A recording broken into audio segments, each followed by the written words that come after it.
Hello friends, स्वागत है आपका मेरे यूट्यूब चैनल राइजिंग घोरावल पर। मैं हूं आपका फ्रेंड परमेश्वर सिंह और इस वीडियो में हम देखने वाले हैं python program to find those numbers which are palindrome in a given list of numbers. Means एक पाइथन प्रोग्राम राइट करना है जिसमें यूजर द्वारा लिस्ट ऑफ नंबर्स को इनपुट लेना है और फिर चेक करना है कि लिस्ट में से कौन सी नंबर्स palindrome हैं और कौन सी नंबर्स palindrome नहीं है। सपोज यूजर ने एंटर किया 1 2 3 तो इसका रिवर्स होगा 3 2 1। ओके, और यदि यूजर ने एंटर किया 1 2 3 2 1 तो इसका रिवर्स होगा 1 2 3 2 1। ओके, यदि ओरिजिनल नंबर और रिवर्स्ड नंबर सेम नहीं है तो वह नंबर palindrome नहीं है। ओके, और यदि ओरिजिनल नंबर और रिवर्स नंबर सेम है तो इसका मतलब यह है कि वह नंबर palindrome है। प्रोग्राम में सबसे पहले यूजर से क्वेश्चन करेंगे कि वो लिस्ट में कितने नंबर्स को इनपुट करना चाहता है। ओके, और फिर यूजर को मैसेज देंगे कि अब वो उन नंबर्स को एंटर करे जिन नंबर्स को वो लिस्ट में स्टोर करना चाहता है। ओके, और फिर लिस्ट में स्टोर की गई नंबर्स को वन बाय वन हम चेक करेंगे कि कौन सी नंबर palindrome है और कौन सी नंबर palindrome नहीं है। ओके, तो राइट करते हैं प्रोग्राम। मैंने ओपन किया पाइथन आइडियल सेल और फिर मैंने क्लिक किया file, new file. Okay, new file आ चुकी है और अब मैं इस फाइल को सेव कर लेता हूँ। यहाँ पर मैं चूज़ करता हूँ डॉक्यूमेंट्स और यहाँ पर मैं कोई भी फाइल नेम टाइप करता हूँ और उसमें .py लगाता हूँ जो कि पाइथन का एक्सटेंशन है। ओके, और फिर मैं सेव पर क्लिक करता हूँ। इस तरह से फाइल सेव हो चुकी है और अब मैं एक एम्प्टी लिस्ट ले लेता हूँ। ओके, फिर मैं यूजर से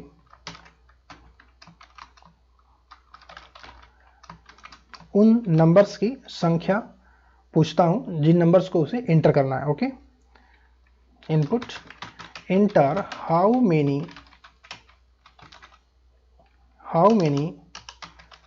numbers you want in list। Okay, list में आप कितने नंबर्स चाहते हैं उनकी संख्या इनपुट करिए। ओके, फिर मैसेज देंगे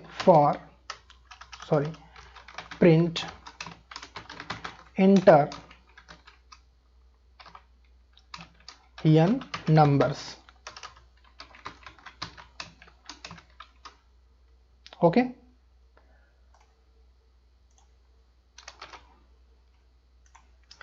और फिर यहां पर मैं एक लूप लेता हूं फॉर i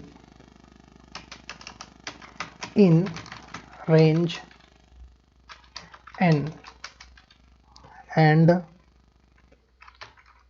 tmp, एक वेरिएबल लेते हैं tmp और उसमें इनपुट लेंगे int इनपुट। ओके, और जो नंबर्स इनपुट होंगे वो टेम्प में असाइन हो जाएंगे और फिर मैं यहाँ पर लिस्ट के फंक्शन का यूज करते हैं लिस्ट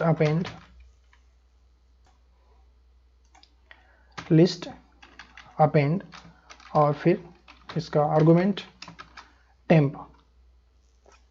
इस तरह से टेम्प में जो वैल्यू स्टोर होगी वो लिस्ट में स्टोर हो जाएगी। ओके, और फिर मैं लिस्ट को प्रिंट कर लेता हूँ प्रिंट लिस्ट, और फिर मैं यहाँ पर एक और लूप चलाता हूँ for i in range n। Okay, और फिर मैं एक यहाँ पर वेरिएबल लेता हूँ num और उसमें असाइन करता हूँ लिस्ट i।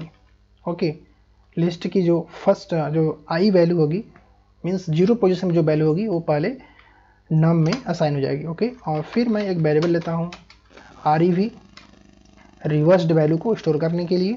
ओके, और फिर मैं इसके अंदर एक और लूप चलाता हूँ while num is greater than 0। Okay, और अब मैं यूज करता हूँ num रिमाइंडर 10 इस तरह से नंबर का जो लास्ट डिजिट होगा वो डी में असाइन हो जाएगा। और फिर मैं यहाँ पर ऐड करता हूँ REV into 10 plus D.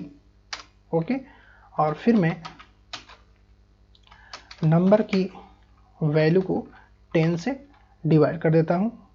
Okay, इस तरह से नंबर रिवर्स हो जाएगी। और फिर लूप से बाहर आकर मैं चेक करता हूँ REV equal to list I. Okay, यदि लिस्ट का जो फर्स्ट ith जो नंबर है, ओके, अभी स्टार्टिंग में आई की वैल्यू 0 होगी, तो 0 पोजीशन पे मीन्स फर्स्ट पोजीशन पे मीन्स 0 इंडेक्स पर जो नंबर होगा उसका वह नंबर इक्वल टू होगा REV मीन्स रिवर्स नंबर के। तो प्रिंट करेंगे नंबर इज, उस नंबर को भी प्रिंट करा लेते हैं, तो वो नंबर होगी REV में, या फिर लिस्ट आई कर लेते हैं, इज पॉलिंड्रॉम। Okay, is पॉलिंड्रॉम।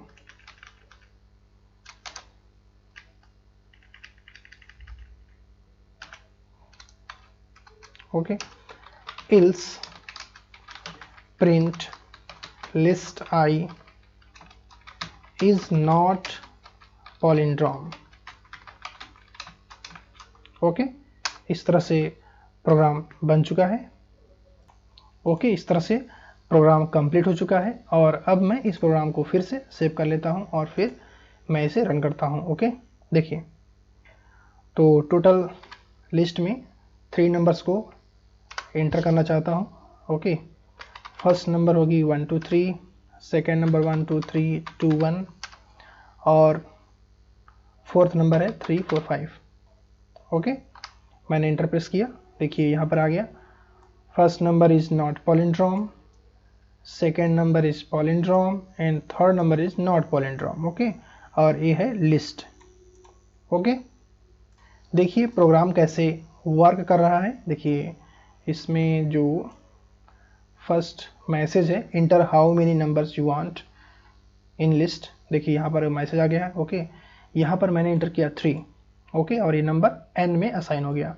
और यहाँ पर प्रिंट हो रहा है इंटर n नंबर्स, तो n की वैल्यू कितनी है 3, तो इंटर 3 नंबर्स। ओके, तो 3 नंबर्स मैंने इनपुट किया 1 2 3 1 2 3 2 1 और 3 4 5। ओके, तो इस लूप के द्वारा लिस्ट में असाइन हो गया। तो I इन रेंज n, तो n की वैल्यू 3 है, तो I की वैल्यू क्या होगी 0 1 2, यहाँ तक चलेगा। ओके, 3 टाइम्स तक। तो I की वैल्यू स्टार्टिंग में क्या होगी 0 होगी, तो ये कंट्रोल इसके अंदर आएगा। तो यहाँ पर जो वैल्यू हम इनपुट करेंगे वह टेम्प में असाइन हो जाएगी, और फिर लिस्ट डॉट अपेंड फंक्शन के द्वारा टेम्प में जो वैल्यू है वो लिस्ट में असाइन हो जाएगी। ओके, लिस्ट के फर्स्ट प्लेस पे वो वैल्यू स्टोर हो जाएगी। ओके, और फिर कंट्रोल यहाँ से फिर से इस लूप पर आ जाएगा, और यहाँ पर अब I की वैल्यू 2 हो जाएगी, और फिर से यहाँ पर टेम्प में वैल्यू जो आप इनपुट करेंगे वह असाइन हो जाएगी, और फिर टेम्प में जो वैल्यू होगी वो फिर से लिस्ट के सेकेंड पोजीशन पर आ जाएगी। ओके, और फिर से कंट्रोल यहाँ पर ट्रांसफर होगा, और अब हो जाएगी I की वैल्यू 2, और फिर से आप जो नंबर इनपुट करेंगे वह नंबर टेम्प में स्टोर हो जाएगा, और फिर टेम्प में से लिस्ट में स्टोर हो जाएगा। ओके, लिस्ट के थर्ड पोजीशन पर स्टोर हो जाएगा। ओके, और इस तरह से कंट्रोल फिर से यहाँ पर ट्रांसफर होगा। और अब यहाँ पर I का रेंज नहीं है, क्योंकि I का रेंज क्या है n-1, तो n की वैल्यू क्या है 3 है, तो 3-1 मीन्स 2 तक, तो 0 1 2 तक चलेगा। ओके, तो अब इसका रेंज नहीं रहा, तो अब यहाँ से कंट्रोल बाहर ट्रांसफर होगा, और यहाँ पर देखिए प्रिंट लिस्ट वर्क करेगा, और यह लिस्ट यहाँ पर प्रिंट हो जाएगी। ओके, और फिर कंट्रोल इस लूप पर आ जाएगा। यहाँ पर I की वैल्यू स्टार्टिंग में मैंने n में स्टोर किया है 3, तो इसकी इनिशियल वैल्यू क्या हो जाएगी 0, फिर इसकी वैल्यू होगी 1, फिर होगी 2। ओके, क्योंकि I का रेंज क्या होगा n-1, तो n की वैल्यू क्या है 3 है, तो -1 करेंगे तो क्या आएगा 2, तो I की जो वैल्यूज होंगी वो क्या होंगी 0 1 2। ओके, तो फर्स्ट टाइम I की वैल्यू 0 होगी, तो लिस्ट I, तो यहाँ पर क्या है 0, तो 0 इंडेक्स पर जो वैल्यू है 1 2 3 ओके वो नम में असाइन हो जाएगी ओके। और फिर आर भी एक वेरिएबल है जिसमें 0 असाइन हो जाएगा। फिर यहाँ पर देखिए एक और लूप है, जब तक नम की वैल्यू ग्रेटर देन 0 होगी तब तक क्या होगा, जो नंबर है उसका लास्ट डिजिट डी में स्टोर हो जाएगा और फिर वह डिजिट आर में क्या है 0 है, 0 इंटू 10 तो क्या हो जाएगा 0 प्लस डी मीन्स आर में जो नंबर होगा उसका लास्ट डिजिट आ जाएगा ओके। और फिर नंबर को 10 से डिवाइड कर दिया जाएगा और फिर से कंट्रोल यहाँ से ट्रांसफर होगा वाइल लूप पर ओके। और फिर ये कंडीशन अगर ट्रू होगा तो फिर से यही लूप चलेगा ओके। और जब नंबर 0 हो जाएगी तो कंट्रोल यहाँ से बाहर ट्रांसफर हो जाएगा और यहाँ पर कंट्रोल में यहाँ पर चेक होगा if R equal to list I means index पर जो फर्स्ट इंडेक्स वैल्यू है उसको चेक करेंगे। यदि रिवर्स वैल्यू और इसके इंडेक्स की फर्स्ट वैल्यू दोनों इक्वल है तो नंबर इज पॉलिंड्रोम, यदि इक्वल नहीं है तो नंबर इज नॉट पॉलिंड्रोम ओके। और फिर यहाँ से कंट्रोल ट्रांसफर होगा फॉर लूप पर ओके। और फिर से आई की वैल्यू हो जाएगी 1, तो अब यहाँ पर नम में यह वैल्यू स्टोर होगी ओके। और फिर से रिवर्स का प्रोसेस चलेगा और फिर अगर रिवर्स वैल्यू और लिस्ट आई करेक्ट हुआ मीन्स दोनों इक्वल हुआ तो नंबर पॉलिंड्रोम है, यदि नहीं हुआ तो नंबर पॉलिंड्रोम नहीं है ओके। और फिर से कंट्रोल इस लूप पर ट्रांसफर होगा और अब आई की वैल्यू हो जाएगी 2, फिर से सेम प्रोसेस चलेगा ओके। और फिर से कंट्रोल यहाँ पर ट्रांसफर होगा और अब आई के पास रेंज नहीं है क्योंकि आई की वैल्यू 0 1 2 तक हो सकती थी ओके। तो अब कंट्रोल यहाँ से बाहर आ जाएगा और प्रोग्राम एंड हो जाएगा। तो इस तरह से ये वर्क कर रहा है जिसमें आप देख सकते हैं कि 1 2 3 पॉलिंड्रोम नहीं है, 1 2 3 2 1 पॉलिंड्रोम है और 3 4 5 पॉलिंड्रोम नहीं है ओके। मैं इसे एक बार और रन कर लेता हूं। तो इस तरह से आप समझ सकते हैं कि ये प्रोग्राम किस तरह से वर्क कर रहा है ओके। यदि आपको नंबर रिवर्स कैसे होता है ये समझने में प्रॉब्लम है तो आप जस्ट प्रीवियस वीडियो को वॉच कर लीजिए जिसमें मैंने आपको बताया है कि नंबर को रिवर्स कैसे किया जाता है और कैसे चेक किया जाता है कि वह नंबर पॉलिंड्रोम है या नहीं ओके। तो इस वीडियो के जस्ट पहले वाली वीडियो आप देख लीजिए, उसमें आपको क्लियरली समझ में आ जाएगा कि नंबर को कैसे रिवर्स किया जाता है और कैसे चेक किया जाता है, उसको मैंने डिटेल में एक्सप्लेन किया हुआ है ओके। तो आप उस वीडियो को वॉच करिए, इसके बाद आपके पास नंबर को रिवर्स करने के बारे में कोई कन्फ्यूजन नहीं रह जाएगा ओके। जब आपको नंबर रिवर्स करने का कोई कन्फ्यूजन नहीं रह जाएगा तो आप समझ जाएंगे आसानी से कि किस तरह से यह कोड वर्क कर रहा है ओके। तो जो प्रीवियस वीडियो है उसको देखने के बाद आप इस वीडियो को देखेंगे तो ये वीडियो आपको काफ़ी क्लियरली समझ में आएगी ओके। ओके फ्रेंड्स, इस तरह से ये वीडियो कंप्लीट हो चुकी है। यदि आपको ये वीडियो अच्छी लगी हो तो इसे लाइक करें, शेयर करें और हमारे चैनल को सब्सक्राइब करें। इसी तरह के और इंटरेस्टिंग वीडियोज़ को देखने के लिए आप मेरे चैनल को विजिट करते रहें और एग्जाम्पल वैल्यूज़ को लेकर के आप इसके स्टेप्स को कॉपी पर आप राइट करके ट्राई करें कि इसके स्टेप्स किस तरह से वर्क कर रहे हैं। जब आप इस तरह से ट्राई करेंगे तो आपको श्योर है कि प्रोग्राम आपको क्लियरली समझ में आ जाएगा okay. Okay friends, thanks for watching.